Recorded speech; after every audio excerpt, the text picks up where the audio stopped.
Mother hears missing daughter's cries coming from abandoned shed.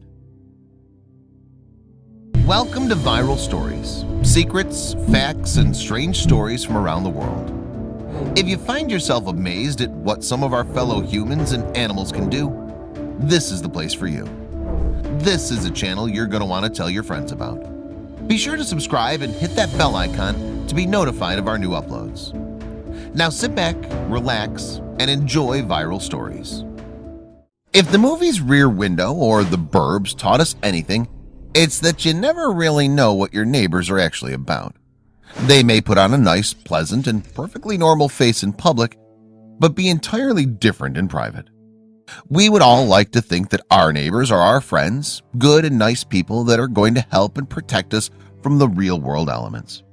But when Gail's 30-year-old daughter went missing in the middle of the night, she had no idea that foul play was involved.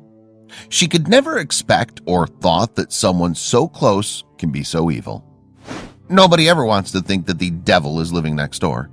She ultimately wasn't prepared for what she would uncover as she pressed further in her investigation and tore back the curtains of evil.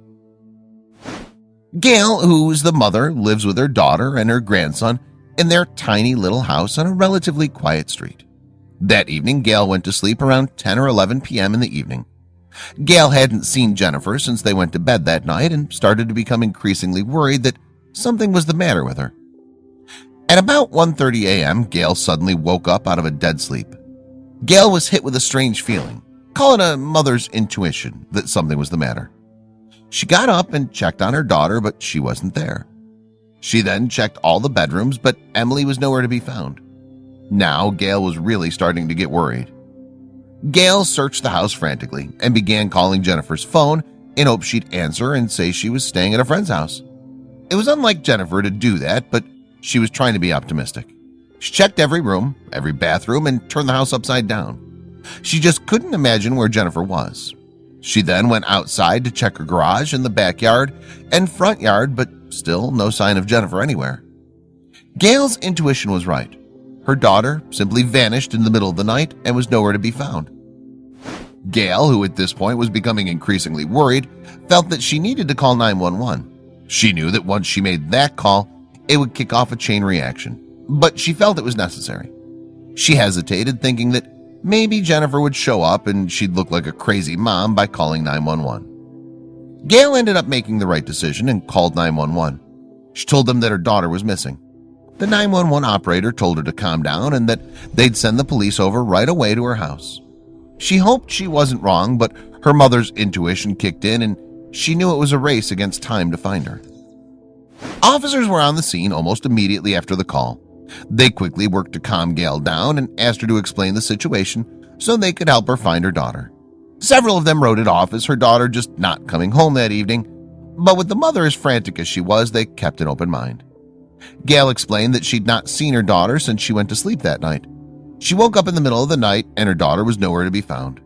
It was very unlike her daughter to just disappear, and she'd never done this before. She wasn't answering her phone or her texts, and she just knows something is wrong. The police checked the neighborhood first, combing the streets and nearby blocks for any sign of Emily. They were unable to find any sign of her and began thinking the worst. By lunchtime the next day, they'd exhausted all possible leads and felt hopeless in finding Emily. At this point, the police felt the best thing to do was to declare her a missing person. Once the police did that, they'd have more resources to help them find her. This has now officially gone from a girl who didn't come home one evening to a true missing person case. Gail decided she wasn't going to sit around and wait while the police waited for reinforcements and felt that they'd go out and search for Emily on her own. After all, it was her daughter and nobody would care to find her as much as she would. Gail Rowe began searching the neighborhood on her own. She couldn't explain it, but she had a feeling that Emily was somewhere close. What Gail didn't realize was how close she really was and what she was going to find out about her daughter's sudden disappearance. Eventually, her friend Tracy accompanied her in the search to help and lend support. Tracy felt that her daughter desperately needed her and that she would accompany her on her search for her daughter. Tracy figured they'd just walk around the neighborhood and wait for the police and all their equipment to show up and help. The last thing she believed was that she and Emily's mom would be the ones to break the case wide open. Tracy couldn't have prepared herself enough for what was to come. Gail and Tracy were exhausted after hours of searching and decided it was time to return home to rest up so they could have more energy to search later on that day. They began walking back to Gail's house in a very somber mood. As they were walking and Tracy was consoling Gail, Gail said she heard a scream coming from the direction where her house was. She quickly told Tracy to come over to where she was standing to see if she heard the scream as well. As Tracy stood there with Gail, she didn't hear a thing and told Gail she must be hearing things. Gail insisted that she heard something and told her to just hush and listen. They both stood there in silence, listening for a sound. Then, as the wind blew and the birds chirped, they heard a faint voice coming from a distance. Tracy couldn't believe what she'd heard, as she too now heard what sounded like a scream coming from an abandoned shed right next to Gail's home. They quickly ran over to the shed in a fury.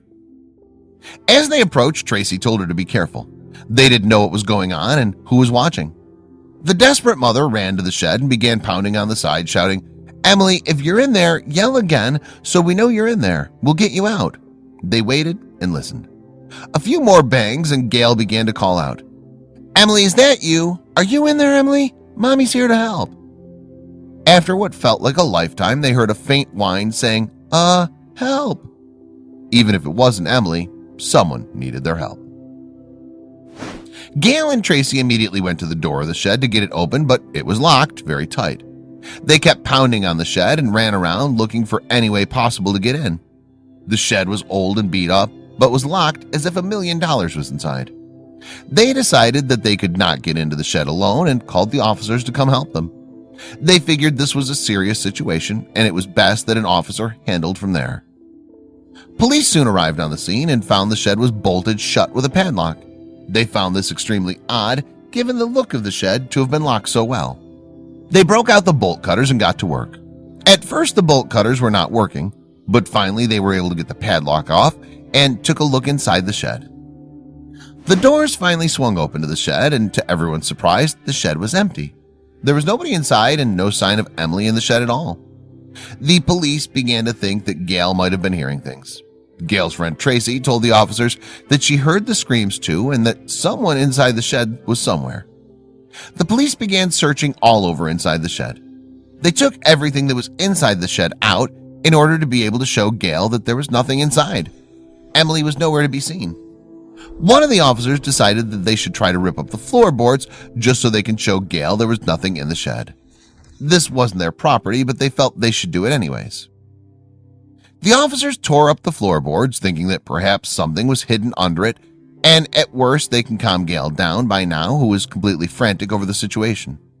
After they ripped up a few boards, they saw something very suspicious, as if there was a hole in the ground. This didn't look right, and the officer called other officers to come have a look. They noticed a large hole dug in the earth, and they saw something which looked like a body crawled up inside the hole. The officers identified themselves and slowly reached down. At that point, the officers realized there was a person in the hole. They then pulled the 30-year-old Emily from the pit. The officers couldn't believe it. Gail was right. Though it was only about 3.5 feet deep and 2 feet in diameter, it had been covered with boards and heavy objects. A slight woman like Emily would never have been able to shift those objects on her own. Officers immediately began wondering why she was down there. Did someone put her there? What happened that this girl got locked in a shed? Those questions would soon be answered. The officers approached Emily to find out what happened. Emily was completely unable to speak when she was found. She was in shock, almost apoplectic. Thankfully, there were no obvious signs of any sort of physical injury, but whatever he'd put her through must have been traumatic. Despite being rescued, Emily was not out of the woods yet. One of the officers observed that her silence and shock might actually be some form of seizure. As it turned out, he was right. Emily had battled seizures nearly all her life. The officers immediately called for an ambulance to take Emily to the hospital. The entire way to the hospital, she was in and out of the seizures. Once at the hospital, the officers desperately wanted to find out what had happened to Emily so they could catch the culprit who had did this to her and bring him to justice. Every time she would wake up from the seizure thing, she would try to run, and she's screaming, "No!" She was terrified, said Gail's friend Tracy. Unfortunately, Emily was not in a position to talk to officers yet. Eventually, Emily made a full recovery. and the seizures stopped. At that point, the officers really wanted to speak with her and ask Gail if they could.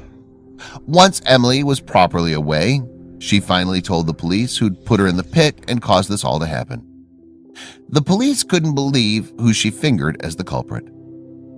Emily told them that her neighbor, Dennis Dunn, was responsible for taking her.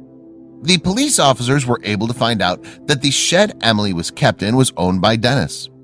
With this new information at hand, the police headed out to arrest Dennis Dunn. They wanted to know the reason why he kidnapped her, what his plans were, and how did all this happen.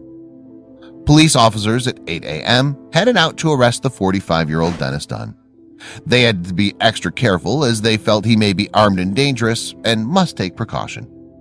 According to officers at the scene, he came to the door in a nonchalant manner, acting as if nothing at all was wrong. The officers felt this was very odd behavior.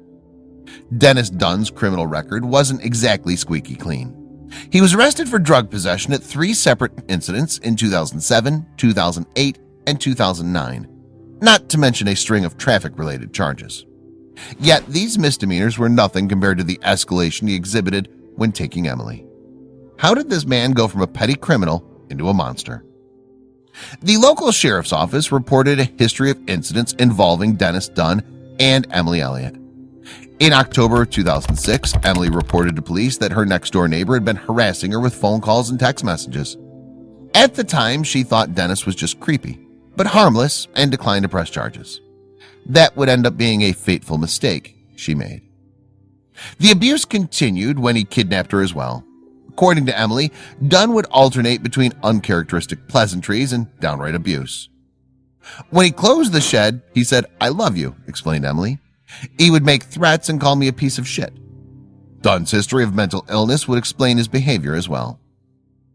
Several months before the incident, neighbors reported that Dunn was in his yard, screaming and brandishing a pistol. They called 911 and officers arrived on the scene. He was disarmed and taken down without any violence occurring, but was subsequently admitted to Claremont Mercy Hospital for psychological evaluation. It was clear that Dunn was in real need of inpatient mental health, but he was released from the hospital with a clean bill of health after only a short stay. His paranoia worsened after he was released, when he called police 4 times in a month claiming intruders were trying to break in. Dennis needed help, but he was unable to get it. Emily No, who identified herself as Dunn's best friend, spoke out about him afterwards. She was shocked and terrified that someone she had known for years was even capable of kidnapping and imprisoning another person. She said, "He was a good guy. It's just really scary knowing that I've known somebody for 5 years and wouldn't see something like that." Friends and neighbors couldn't believe that anything like this could happen in their neighborhood. "Emily and her family are the sweetest people you'd ever want to meet," said neighbor Lisa Crawford. Lisa continued, "I get chills thinking about it. I've got 3 kids. I can't imagine." After his arrest, Dunn's father weighed in. Dunn's elderly father showed up at the scene later that morning to apologize to police for having to deal with his son. He was very apologetic that the whole situation happened. Meanwhile, Dunn was charged with kidnapping and will go before a grand jury. If he's guilty, he could face up to 30 years in prison. "I'm just lucky we found her, because if we wouldn't have found her, she'd be dead," Gail Rose said of her daughter when all was said and done. Her determination to find her daughter not only saved Emily's life, but her abductors as well. Indeed, if she hadn't found her so quickly, Emily's seizures would have surely resulted in her accidental death and a life sentence or worse for Dennis Dunn.